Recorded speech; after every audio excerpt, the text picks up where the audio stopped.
In today's video from Cherry on Top, we'll delve into one of the most harrowing and inspiring survival stories in aviation history, Uruguayan Air Force Flight 571.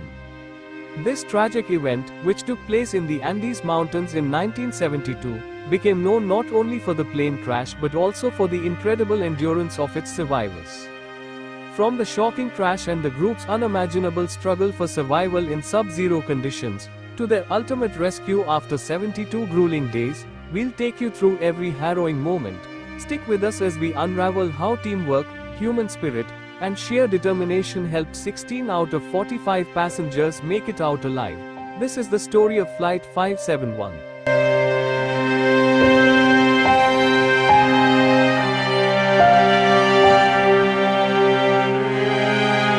The tragic flight on October 12, 1972, Uruguayan Air Force Flight 571, a Fairchild FH-227D, took off from Montevideo, Uruguay, bound for Santiago, Chile. On board were 45 people, including members of a Uruguayan rugby team, their friends, and family. The flight was initially uneventful as the plane headed toward the Andes Mountains, a mountain range that separates Argentina and Chile. However, bad weather and poor visibility posed a significant challenge. The pilots made a fatal miscalculation while navigating the rugged Andes terrain, believing they had crossed the mountain range when they had not. The plane, still flying at a dangerously low altitude, collided with a peak.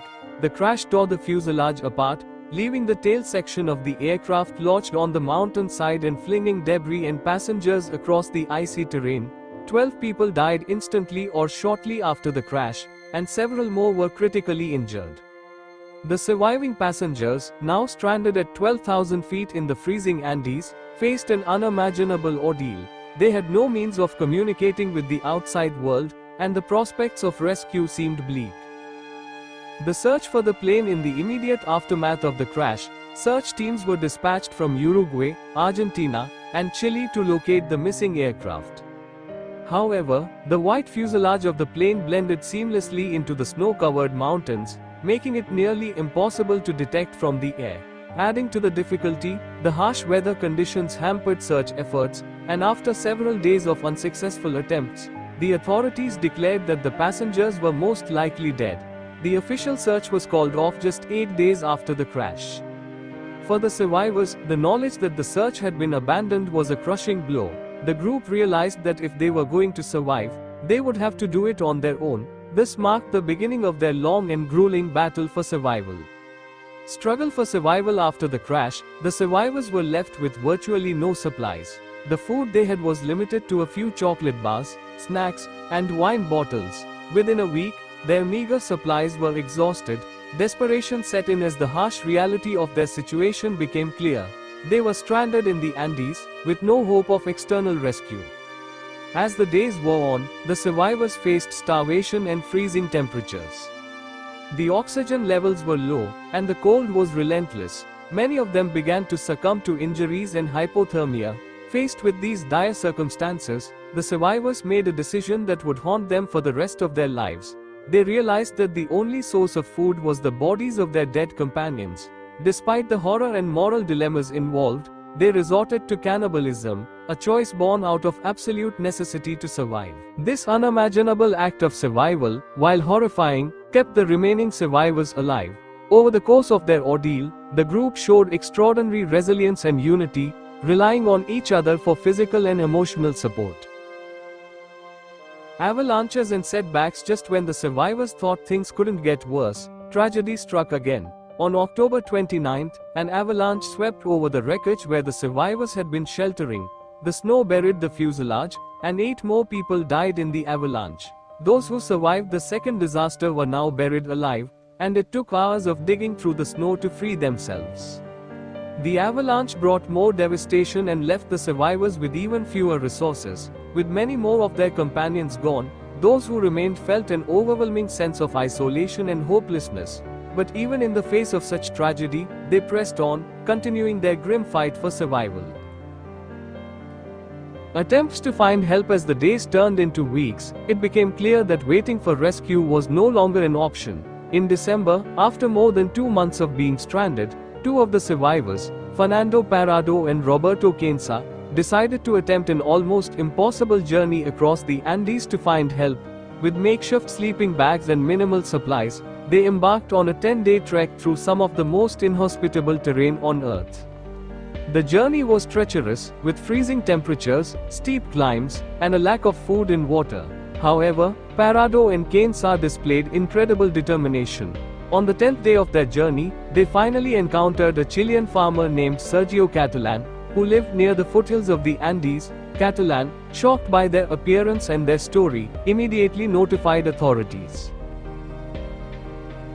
The rescue operation, thanks to Parrado and Quinza's heroic trek, authorities were finally alerted to the plight of the survivors of Flight 571. On December 20, 1972, 72 days after the crash, a rescue operation was launched. Helicopters were dispatched to the crash site, where they found 14 survivors still clinging to life. The rescue operation was carried out over 2 days due to difficult weather conditions. The survivors were airlifted to safety, bringing an end to their horrific ordeal. Their story quickly captured global attention, with the media dubbing them the miracle of the Andes. The fact that 16 people survived such an extraordinary set of circumstances made their survival story one of the most remarkable in history. The aftermath: after their rescue, the survivors of Flight 571 returned to Uruguay as national heroes. However, they also faced immense scrutiny and criticism, particularly regarding their decision to resort to cannibalism. While the survivors defended their actions as a last resort to stay alive, the emotional and psychological toll of their experience stayed with them for the rest of their lives. Many of the survivors struggled with the trauma of their ordeal for years to come. Some sought solace in sharing their story with the world, while others preferred to remain private about their experiences. Regardless, the legacy of Flight 571 lives on as a testament to the power of the human spirit in the face of unimaginable odds. The book and movie adaptations: The incredible story of Flight 571 was immortalized in numerous books, documentaries, and films. The most famous of these is the 1993 movie Alive, based on the book of the same name by Pierce Paul Reed. The film brought the survivors' story to an even larger audience, highlighting the emotional depth of their struggle and the moral complexities they faced. The movie, much like the story itself, left a lasting impact on audiences worldwide, reminding us of the fragility of life and the lengths humans can go to survive. The legacy of Flight 571: The story of Flight 571 continues to resonate decades later as an example of courage, teamwork, and the will to survive. The survivors have since shared their insights into life, trauma, and survival with the world, often speaking at conferences and writing about their experiences. Their story remains a powerful reminder that even in the most desperate of situations, the human spirit is capable of overcoming extraordinary challenges. Their ability to endure unimaginable circumstances continues to inspire people around the world. Lessons learned: The crash of Flight 571 also led to several lessons for the aviation industry, particularly in terms of emergency preparedness and survival training. The survivors' resilience, despite having no resources or training for such a situation, demonstrated the importance of mental fortitude in survival scenarios. Modern aviation now includes advanced training for pilots and passengers in emergency situations, ensuring that such tragic events have informed better practices to help save lives in the future. The story of Flight 571 is not just a tale of tragedy but also one of hope, endurance, and the triumph of the human spirit. Despite overwhelming odds, 16 people emerged from one of the harshest environments on Earth, showing the world what humans are capable of when pushed to the very limits of survival. Their legacy continues to inspire and remind us of the power of resilience and unity in the face of seemingly insurmountable challenges. Thank you for joining us today on Cherry on Top to learn about this incredible story of survival.